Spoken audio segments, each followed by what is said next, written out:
Hey, this is Gina Grad. Hi, this is Teresa Strasser. Hi, everyone. This is Mike Errico. Hey there, this is Casey Cavalier. I'm Rocky Rose. And you are listening to The Jay Franze Show. Lucky you.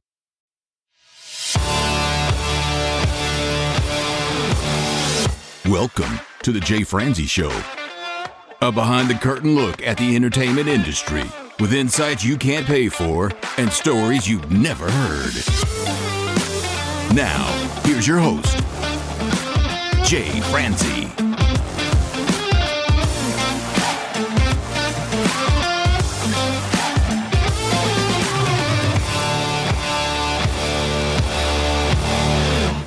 Well, hello and welcome to the show. I am Jay Franze, and if you are new here, this is where we take a deep dive into the entertainment industry to provide you with valuable insights and entertaining stories. This week, we get to talk to a radio personality, voiceover artist, and an author. We get to talk with Gina Grad. We'll talk to her about how she got her start in the industry, what it was like to work on the Adam Carolla Show, and we'll take a deep dive into her book, My Extra Mom. Let me tell you, my family and I got to read Gina's book together, and we found a lot of valuable lessons, not to mention the exercises at the back of the book. Those exercises are designed to initiate otherwise hard-to-start conversations with your children. It really is a must-read if you have children in your life. So if you'd like to join in, comment, or fire off any questions, please head over to jayfranze.com. Now let's get started. Gina, my friend, how are you? I'm well. Thank you so much for having me. This is fun. It is my absolute pleasure, my friend. Of course. All right. Well, let's just dive in. How did you get your start in radio and television? Ooh, okay. So I moved to LA in 2003 from New York by way of Kansas. And I was working in retail on the famous Rodeo Drive and realized I was horrible at it. And I'd make the sale, I'd, hem their suits, they'd pay me, I'd get the commission, they'd come back a week later to pick up their suit, and I wouldn't know where the hell it was. I was horrible at it. So that's where I learned, Gina, remember, customer service starts after the sale. Whoops. So my dad was, and I'm going to talk him up because I'm just so indebted to him, and he passed last year. God, was it 2 years ago? Last year. It's, you know what? Time means what to us these days? But he was just such a huge inspiration to me. He was in radio my entire life. And I thought that was just something that dads did. Sports, right? Sports, always. And so I called him up one day and I said, is there any way you could pull some strings and get me an interview at the big talk station out here, KLSX, where Howard Stern was on and then Adam Carolla took over and Tim Conway Jr. at night and all the greats. So I got a job as a very glamorous weekend overnight call screener for the public access show. And it is a road paved with champagne and no, it was horrible. But we had fun. I, kept my day job for a long time. And then eventually I got picked up to produce, call screen, and join in on air on the Tim Conway Jr. show, which was a blast and ridiculous and amazing. And that's where I started doing the news. However, it's Conway, who's incredibly sarcastic and the son of, Tim Conway. So he would only let me do the news at night if I read the news like Robin Quivers from the Howard Stern show. So I had to start coming up with impressions quickly. So every night it was, and then a big backup on the 405 tonight. Howard, he would make me do that every night until I finally begged him, can I just do it as myself? But that's where I kind of got my sea legs. After that, I went into the prep world, which is basically services that cater to morning shows of every topic. So a morning shows can look it up and sort of rip and read whatever is prepared for them, jokes, news stories, everything. I got to do, my full-time job was doing celebrity impressions and fake jingles and, commercials. And that was my job. That's where I eventually met my husband. Your fake husband. That's right. That's exactly right. Then I got picked up for a big morning show out here, which was my dream. I clawed my way into that chair. And that lasted for about 3 years until that station as well flipped, meaning that they changed formats and fire everybody and go to polka music or, whatever they end up doing. But I was lucky. The same week I got that job, I also got the full-time job with Adam Carolla, and that lasted for 8 years. Oh, my Lord. And then after the morning show flipped, I went on to anchor the news at another station. So I'm just kind of always in front of a mic, much to many people's chagrin. And the impressions, by the way, were spot on. That was awesome. Oh, thank you. So let me ask you, though, you had to have had some challenges going through that process. What kind of challenges were you faced with? Yeah, it was difficult. I know I'm not the only one because some old coworkers, friends and I joke about this all the time. It's very easy when you're finding yourself and you're finding your voice literally to start subtly doing impressions of the host, which we didn't really realize. But my friend Randy and I, we didn't realize we were doing Tim Conway Jr. impressions. And, because we hadn't found our voice. And when I listen to those old tapes, my voice is so much higher. And it's not that I was so young, but that I hadn't found my real speaking voice, the voice that now is just kind of the way it is. But I kind of sounded like Minnie Mouse, and it's not paper radio. It's literally finding your point of view, and it's literally finding your voice, like in your vocal cords. Is that something they allowed you to adapt and grow into? Yeah, I've been really lucky with people like Conway and Adam, and I've just been lucky at Mark Thompson, who I was on the morning show with, especially Mark and Tim, because that's the way the show was structured, that they said, you're on this team, you better bring it. And that was not only saying you better be accountable to this show and see what you can add to it, but also we trust you, we picked you. Now, go forth and shine. And that's a big responsibility, but it's a fun responsibility. Oh, it's got to be a blast. It is. And failing is horrible on the radio. It's they say, death by 1,000 paper cuts. It's just like, ooh, that didn't work. Oh God, he didn't laugh. Oh God. But that's how you learn. So is that how you're developing that comedic sense of timing? Yes. I mean, I've had some great teachers, all very different personalities, but being on the air with Carolla every day for 8 years, he always encourages people to take improv. Being on the air with him every day is an improv clinic.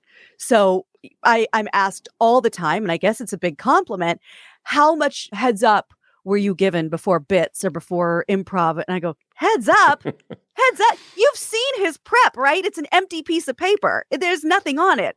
So you just get real good at reading facial cues, reading little ticks, reading a breath, and knowing, I think it's my turn.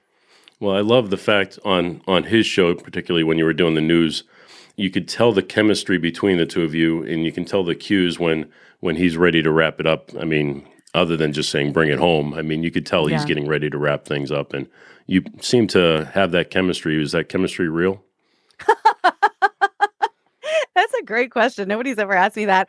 I would just say, I think so, in that the other question everyone wants to know, and I think listeners who tune into him regularly know the answer, but what's the real Adam like? And I go, you hear the real Adam every day. That's Adam has one mode. It's not like the mics go hot and he's like, hey guys. Right. I mean, it's Adam is Adam is Adam. So whatever you heard on the air, that was the only connection we had.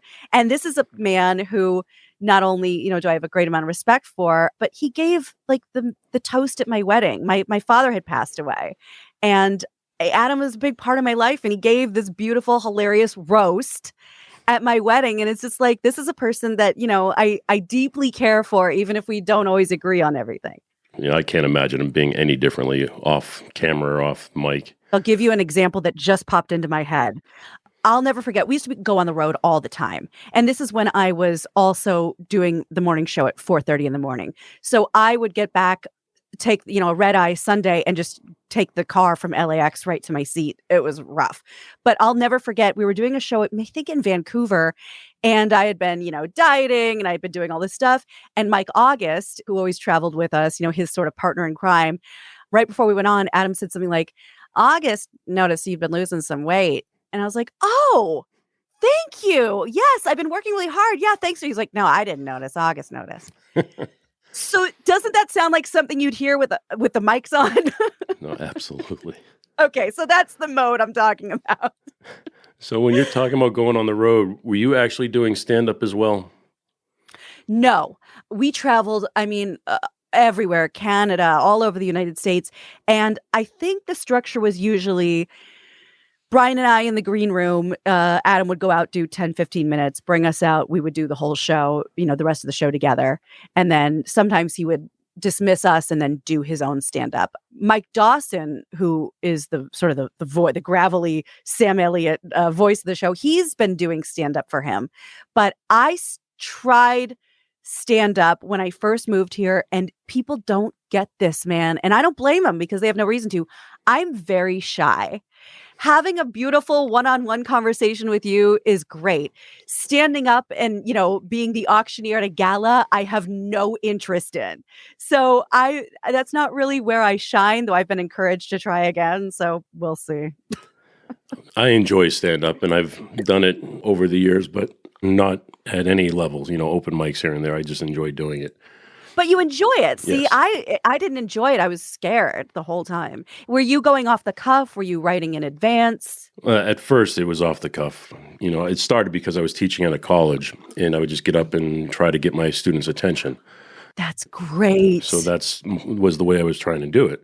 And then eventually I would start, just my normal everyday world. And, sorry, babe, if she's listening, but I abuse my wife. Everything I say is some sort of complaint about the marriage or the this or the that. It's just, it's out of love, but, She's a saint. Yes, she is a saint. I've always wanted to do something like Toastmasters, and people are like, you're crazy. I'm like, you don't understand. I've given wedding speeches that you could hear the saddest of pin drops. I'm not good at it. I saw a thing online the other day. There was some video. A comedian gave a speech at a wedding, and it was awesome. It was absolutely awesome. It was a girl giving a speech to her sister at the wedding. Oh, it was hilarious. There's nothing better than a good wedding speech. No, it was fun. It just made it more, more lively, more enjoyable than your typical stuff. And I met her husband when I'm like, Right. okay, I'm starving. Can we wrap her up? And again, I'm lucky I had Adam Carolla roasting my husband and I for 15 minutes, which was, I think everybody, it was some much needed levity. Right. You're working in an industry that is very challenging. I've worked in the entertainment industry for 30 plus years and on the music side of the world. And that's also very challenging. It's a challenging industry to get involved in, even to learn about. So you seem to have been able to work your way through it. Is there any advice that you can give to somebody who might not know how to do that? Oh my God. That's such a hard question, and it shouldn't be. But I think we all get to where we're going in such a different way. And I mean, it's just tenacity. I've clawed my way into every chair I've ever been in. And I never really had anyone in my corner, no managers or publicists. It was just me and my unwillingness to give up. So I know it sounds cliche and everyone says it, but I think people say it because it's true. You just keep showing up. And I've said this so many times, the floor mat flips or you get fired, and that's very common in radio. And it's happened to me so many times. You think, you know what? I'm never doing this again. I'm going to go into library science. I'm moving back to Kansas. I just don't want to do this anymore. And I would wake up the next day and I would totally forgot that I had quit. And you just get right back into the grind. Just go right back to it. And that's the thing, when people talk about podcasts and writing books and even radio in these days, remember, this is not the heyday of, the mid 80s and all the glamour of radio. You don't go into this industry necessarily to get rich, but you do it because you have to talk and you're hoping someone out there wants to hear you. Well, let's talk about that for a second, because you mentioned talking. In the voiceover work, you've been in some movies that a lot of us are familiar with. How did you transition from radio into voiceover? Actually, voiceover came first, and it was the same way. So when I moved to Los Angeles, there were still mailings every every Saturday morning I would go and get my Backstage West magazine, which was, a arts and theater, entertainment, Backstage in New York and Backstage West out here. And you go to the back and you look at all the open calls, and then you put your little voiceover CD with a little resume that you glue sticked to your headshot, and you put that in a thing, and you go and you walk it down to the post office and you cold mail these submissions. That's how I got Street Fighter. That's how I got pretty much all of my anime series. And again, like I didn't have anyone representing me. I just got lucky. Hopefully they heard something they liked. And I've been working with them for almost 2 decades. Now, if that came first, again, I have to go back to that comedic timing that you developed working in the morning shows. How were you able to jump into that role without having that experience? Great question. I'm lucky in the sense that I grew up with a pretty funny family. Being funny was like pretty important to everybody. So that was something that we all kind of gravitated toward and worked on. And, comedy was kind of our love language until the day my dad died. We were communicating solely through Simpsons lines. So that's just kind of how our family structure was set up. And when other people were listening to music is great. I have a lot of favorite songs. I listen to stand up. So, I'm getting ready and I want to get pumped. I'm not listening to the Final Countdown. I'm listening to like John Mulaney or Patton Oswalt or, whoever. So I always say Comedy Central and the Ha Network raised us when we didn't have babysitters. So all this stand up and these jokes and this, set up punchline was instilled in me in a very young age. I'd say a lot of other little girls were drooling over Joey Lawrence. I was like, but have you guys heard of Dennis Miller? So I was kind of an early adapter to that world. And that helped a lot. Just knowing what I gravitated towards and knowing, it sounds so cliche and stupid, but frankly, that I could hang with the boys. It's a very male-dominated field, radio, comedy, and my particular sense of humor fit well in that landscape. So there was definitely room to grow within those borders. Were there any challenges there for you? Oh my God. Yes. This still resonates today in that you're a token. So I'll never forget how many times I've been told, oh, they already filled the female slot for that show. Oh, they have their female. They're female? Right. Oh, yeah, because they have a male producer and a male host and co-host and sports update guy and news guy, and they have their girl. And it's so disheartening and it's so insulting because radio felt a few steps behind like the times. And not only did they have their girl when I was getting into the field, though that's changed a little bit, the girl had a very particular assignment. It was be young, present yourself as though you're going out every night. You're the ditzy party girl. You laugh on cue. You tell the host, oh, you are bad. Oh, you are so bad. Make them feel edgy, no matter if they have an edge or not. And so while the hosts get to be these kind of older, grizzled guys that have already been there and done that and have their families now, they need you to be the token party girl. And that's never been my thing. So I've lost out on some opportunities because I never fit that mold. And I'm very grateful to the men who took me onto their shows who wanted me to be myself. Well, that's a good thing, right? Yeah. I see that. Another challenge, I know you mentioned the giggles and stuff, and I hear that a lot when you're talking about that. But I also noticed, you started in news. Did you find that you were being forced to do news versus be a co-host? Savvy. You are really good. Again, no one's ever asked me that. Yeah. Now, it's a great role because, it takes a lot of work. News is very trial by fire, and it's helped me immensely having that skill. I use it literally to this day. But yeah, it's not just to kind of come on and steer the ship. It's to feature your thing. What is your thing? You do the news, great, do it and get out. And that's how I treated the Carolla Show at first, because I was so trepidatious, for lack of a better word. I was just kind of happy to be there, nervous, not knowing my place, not knowing when to jump in. And by, however many years in, I'm throwing verbal elbows, jumping all over these guys. And that just takes getting comfortable because, you need to know where you fit in, and news is that place for so many of us. Well, on that show, it was your job to do the news, but you didn't just do the news. You opinionated the news. And like you said, you were throwing punches in the news. So, Yeah. I mean, I appreciated that. So I don't think that Thank you just you. took that role and said, well, I'll just do what I'm told. You took that role and said, screw you, I'm going to do what I want.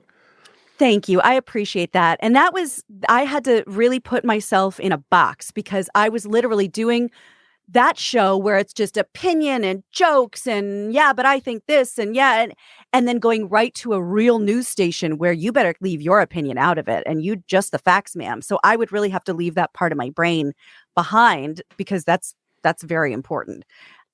But I was at first I just wanted to do my job, and then I realized my job can have a lot more color, and I embraced that. Well, I don't think that's the reason why people are going to the Adam Carolla Show or to the morning shows. They're not going there for the Fox or CNN style news. They're going there Right. to be informed, but entertained at the same time. I'm so glad you said that because I just started saying the other day, I said it to my husband, I'm not just an informer, I'm a performer. I can't just inform. It's not why I'm on this earth. No, and it's a good thing too. Thank you. I also noticed you have a social media presence, and that's something you mentioned, the times of the 80s, and that's the era that I grew up in. So I can completely understand it. But there was no social media. There is now. No. So how do you feel social media is playing into your career these days? That's a really good question because I, for one, am so grateful that I am not a kid now. And I don't mean to sound like too Clint Eastwood, get off my lawn, but for all the problems and, when you think about like kids being bullied or kids having a hard day or whatever, when they come home, they leave all that behind. Not anymore. Now that stuff follows you home on your phone. And I just think it's like, when do kids get a break from the inundation of other people's opinions? So that sucks. I think that's probably really hard. And for my little stepson, I worry about that for the future. That being said, podcasting is a revolution. And it's clearly the next wave in how we communicate. We have radio, we have TV. Now we have the internet. What year is this? Now we have the internet. But we have the internet. And, when I started podcasting in 2010, maybe even 2009, I couldn't get a radio salesperson on the phone. Like, what are you talking about? What's as Adam says, what's a podcart? So now, look at the freedom we have. Look at, and we can say anything we want. We can monetize it. And for us, that's a blessing. You mentioned being bullied and what the internet's doing to people. I have three daughters. Oh boy. Yes, this late in life, I should be having grandkids. My wife is making me have kids. However, I have one that turns 13 this month, one that turns 1 this month, and one that's 8. So I have the 1, the 8, and the 13. You're back in the mailroom, as they say. Yes, I'm absolutely back in the mailroom. My wife won't let me retire. So. But I noticed that, especially with the 13-year-old, she's in junior high school, and she's about halfway through junior high school. And the challenges the kids are faced with these days that I was never faced with. I mean, we were faced with stupid things. You get in a fight in the hallway, or you're worried about what's going to happen on the playground. Right. No, they're going through some serious challenges, and the conversations that they're having, you should kill yourself, or those type of conversations that really hits a young kid, and they don't understand that, this is just some other 12-year-old on the playground. No, these are comments that are sticking with people. So, oh my God. I know we're talking about the difference between junior high school and someone at your stage of your career. Do you find that you're facing those type of challenges online? Are people making comments? I find that I did face those challenges. And as a full-grown adult who's already been to therapy and has already sort of experienced the world, that's one thing. But as a raw-nerved child, my heart breaks to think about them having to deal with stuff that adults can't deal with. When I first started out in radio, and then, everybody kind of hates the new guy. So I was naive enough to think that in every one of these jobs I've ever taken, I'm here, I clawed my way to get here, I'm going to be embraced, this is the good life, it's all on the elevator up. And that's not the case. I'm an appreciator and a viewer and a critic of all kinds of things, but I also happen to be on the inside and, of a small little part of, the world. And, you're there, you're doing your job, you're ready for all the accolades, and you look at your phone and exactly somebody's saying, you're not funny, go kill yourself. You're thinking, but how I'm being punished for accepting the job that I was offered? Right. Like, why am I in trouble? So at first it was very jarring and very dysregulating and very scary and anxiety inducing, all of those things. But after doing it for so many years, it just doesn't have the punch that it used to. It doesn't really feel like anything because I get it and I get who's behind the keyboard and I get the whole vibe. That comes with experience. Absolutely. It's that evolution that has kept me sane. At the beginning, did it make you want to quit? Every day. It's weird. I don't know if everyone's like this or if this was unique to me. I'm not sure. And maybe you could weigh in, but it didn't just hurt my feelings. It was kind of a 1-2 punch. I felt so much shame that not only, is some person saying this to me, but the people who love me and care about me are going to see it. Like, that's the thing that really kills me. I'm going to have to explain to my biggest fans, my family or my best friends, no, I'm okay. This person doesn't mean it, and have to play this balancing act while they're worried about me. And I'm just like, I just want to do my job. So these days, again, it's much easier to explain, but just that mix of like hurt feelings and embarrassment that I have to explain this to the people in my life who are really cheering for me and have seen how hard I've worked. These days we're all kind of in on the joke, but it was really scary starting out and not knowing how to navigate this hate that comes from nothing. I'm not, planting my flag in like a Klan rally. I'm just making a couple of jokes.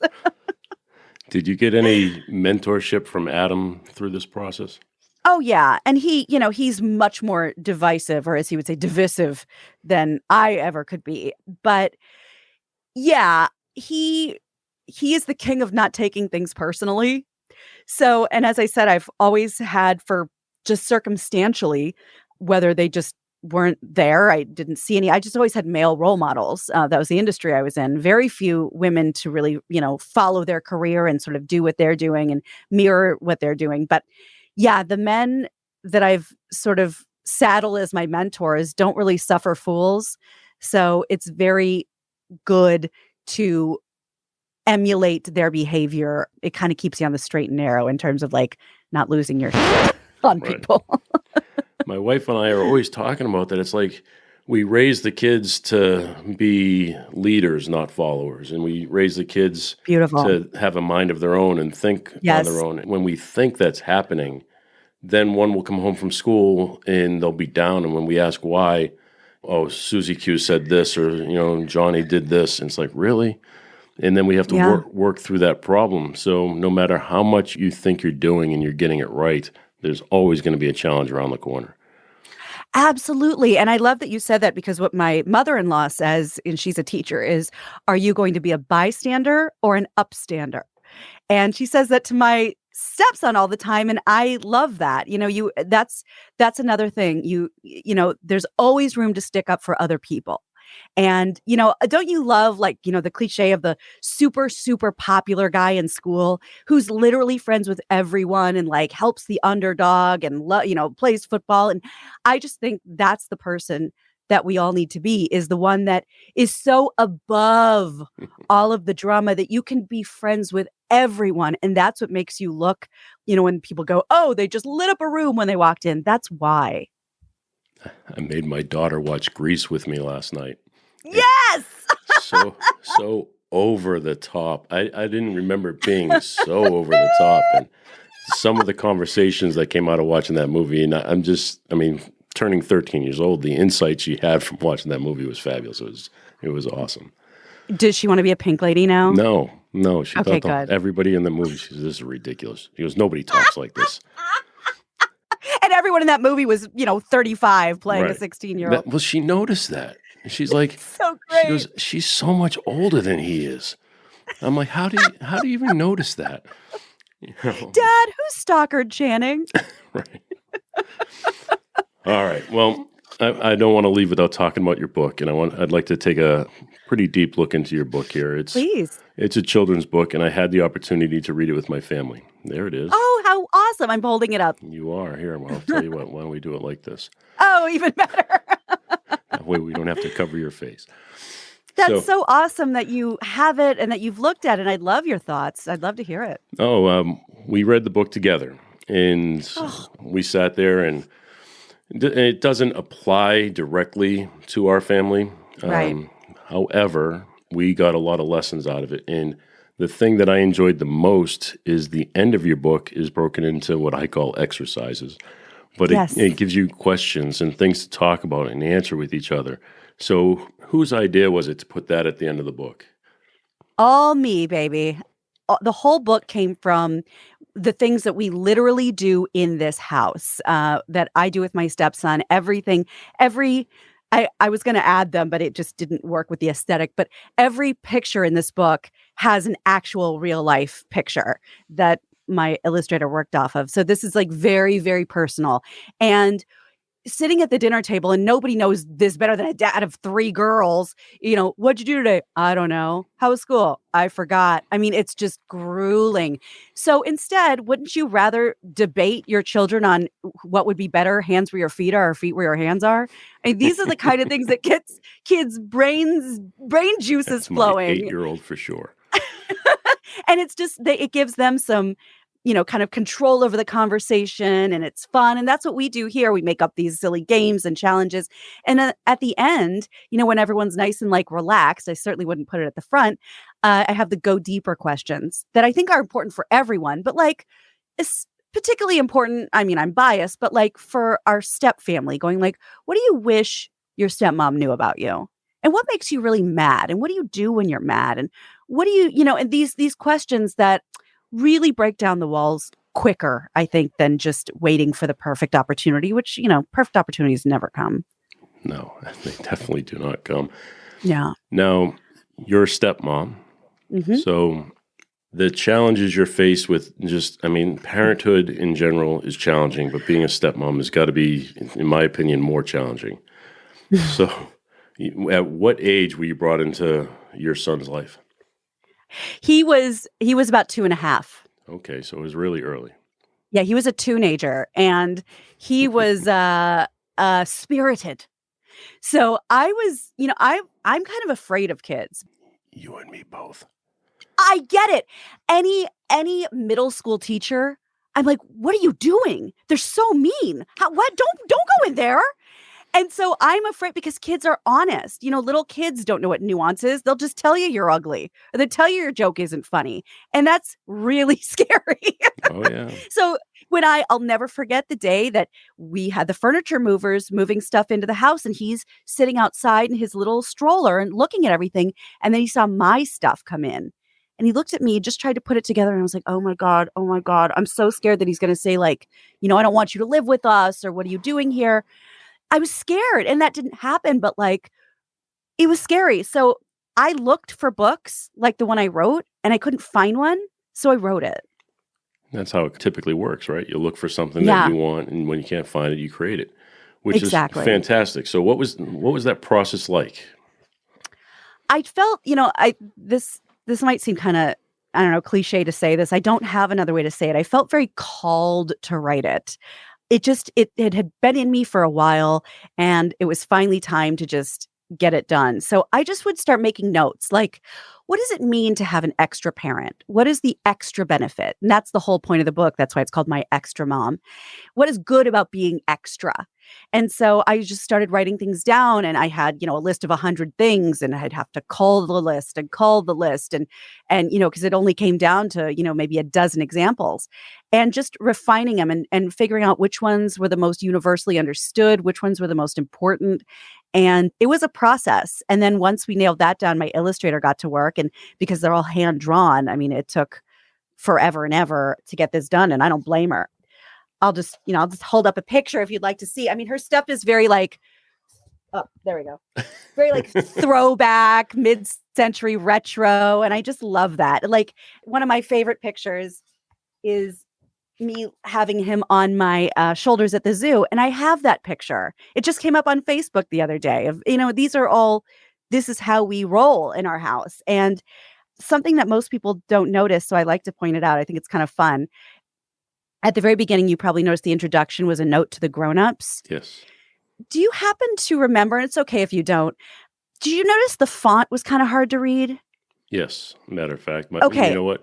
Because I took it on the Kindle and we blew it up. Oh, I'm glad. You know what? That was my point, because I made it specifically a little hard to read so that kids, because this is a book for little ones who are learning to read, don't look at it. It's not for them.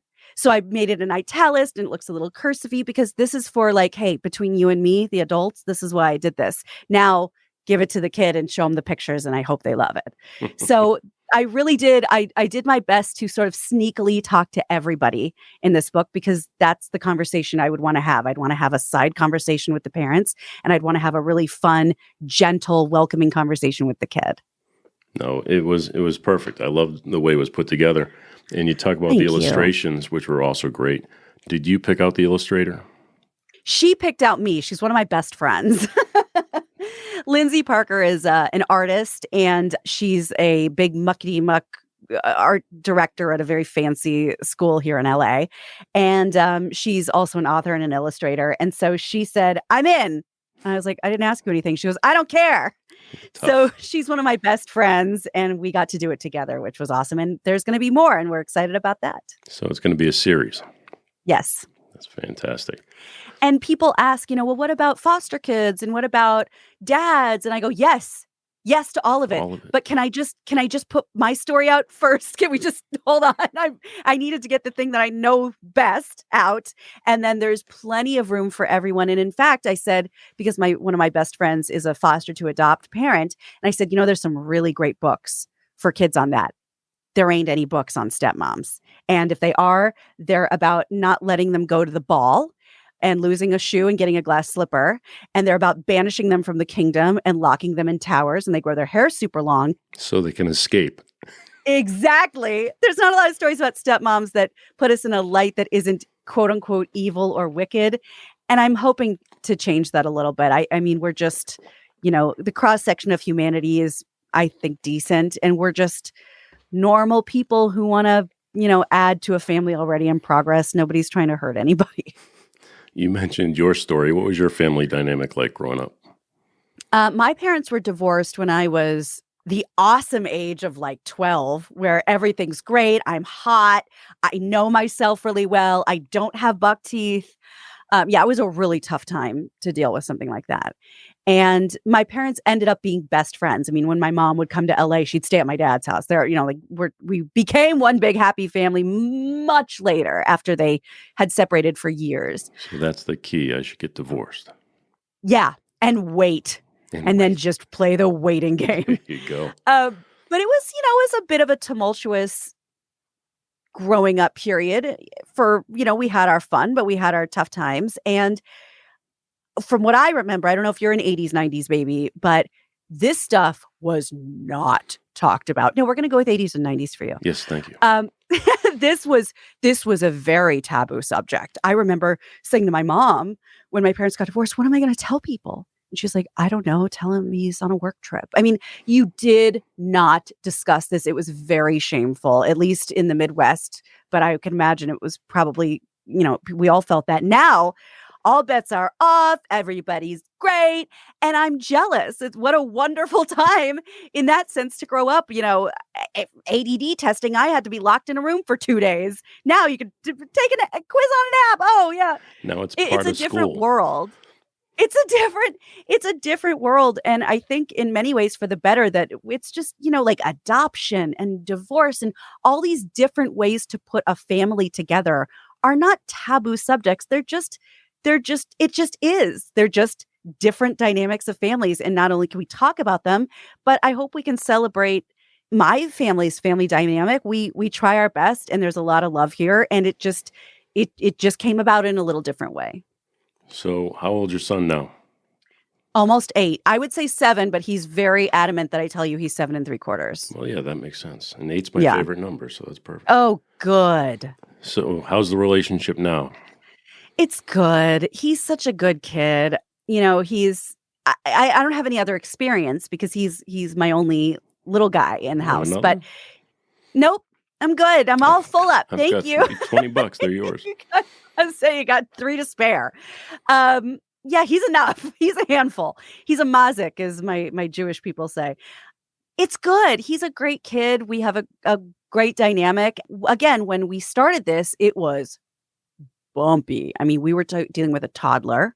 None of us knew what we were doing or what we were supposed to be doing. I didn't know if I was supposed to be taking the lead role and giving my husband a break or stepping back. And I feel like I made every possible mistake I could make. I snapped at him, or I said something the wrong way, or I encouraged something that I wasn't supposed to encourage. I mean, when they say it doesn't come with a manual, that does not come with a manual. No. So I made all the mistakes and we continue to make them. But overall, like I said, this house I'm happy to say that my house had some tumult, but overall it was a family built on a sense of humor and love.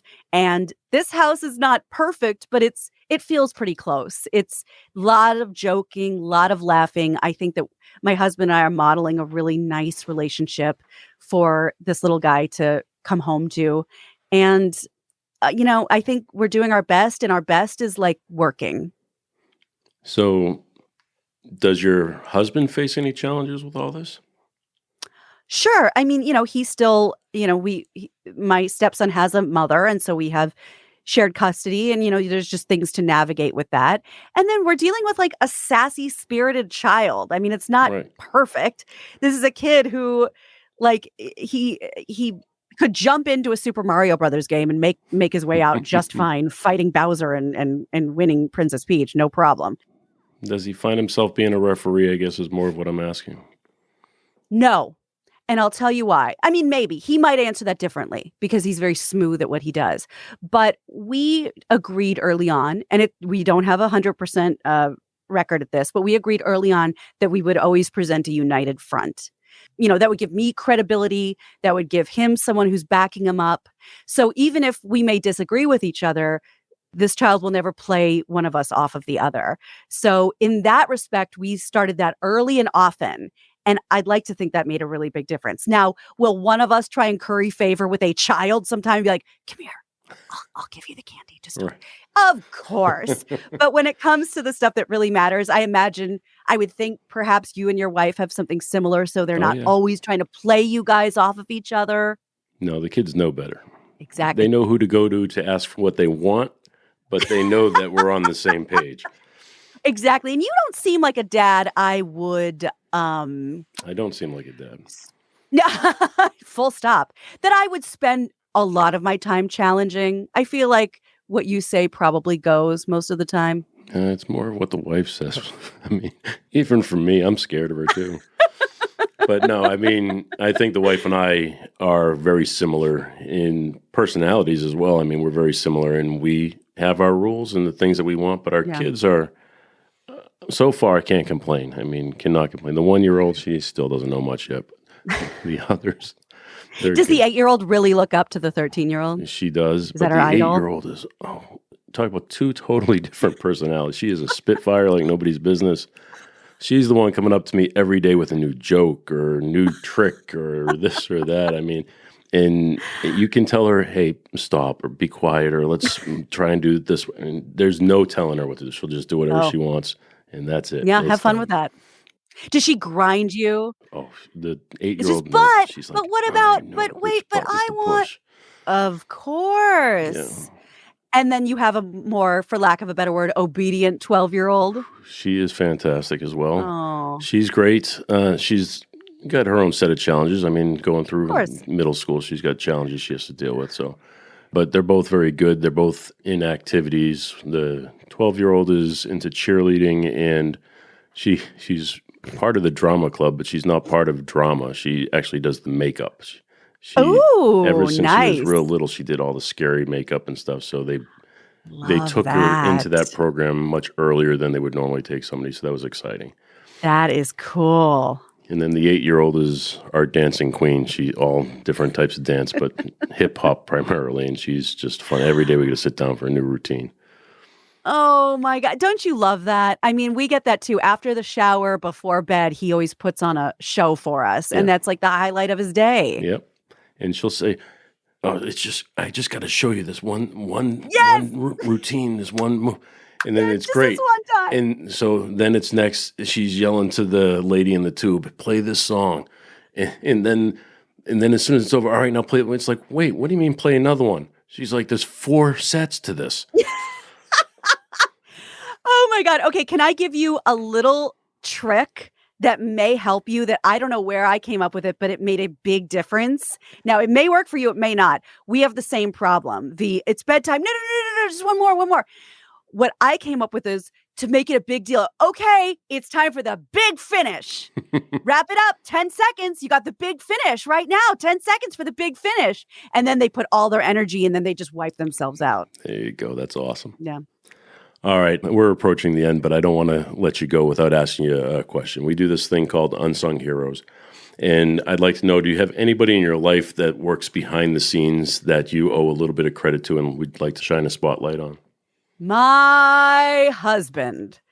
It might sound obvious, but it's something I am very unfamiliar with. I am not, this is my first time being married. As my dad used to always say, Gina doesn't do anything until she's ready and she'll prove it.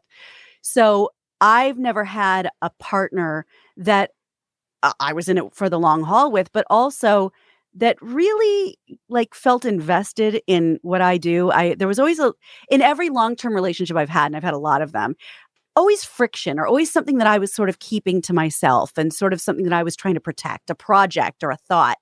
And with this guy, not only is he my biggest cheerleader, but I don't feel well, he wouldn't understand this, and I don't want it to feel ruined or less than, or I don't want him to sort of degrade or make fun of what I'm doing. So I'm just going to keep it to myself.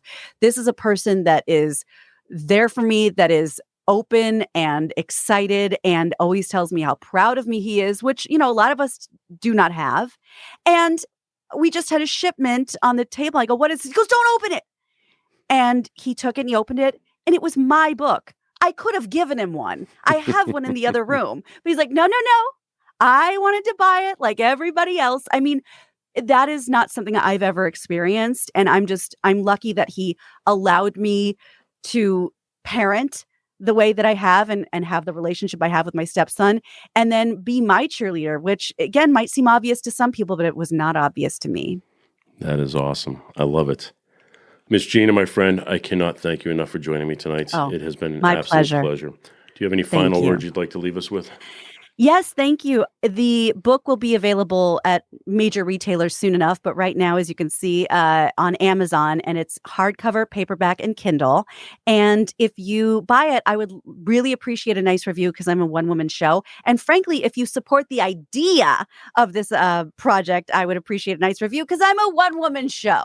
So thank you very much. And it was an honor to have this conversation. And now that was awesome. I loved hearing about Gina's start in broadcasting and the challenges she had to overcome along the way. I know we say it's funny, but it's really not that funny. And the fact that she was able to overcome them, she really is quite an inspiration. I hope you enjoyed this conversation as much as I did, and help me give a big thanks to Gina for joining us this week and sharing her stories. And thank you for taking the time to hang with me here. I really do appreciate it. If you enjoyed this episode, please share it with a friend. You can do just that and find the links to everything mentioned in this episode, including an uncut and uncensored live recording, over at jayfranze.com/episode 4. Thanks again for listening, and I'll see you next week. Thanks for listening to The Jay Franze Show. Make sure you visit us at jayfranze.com. Follow, connect, and say hello.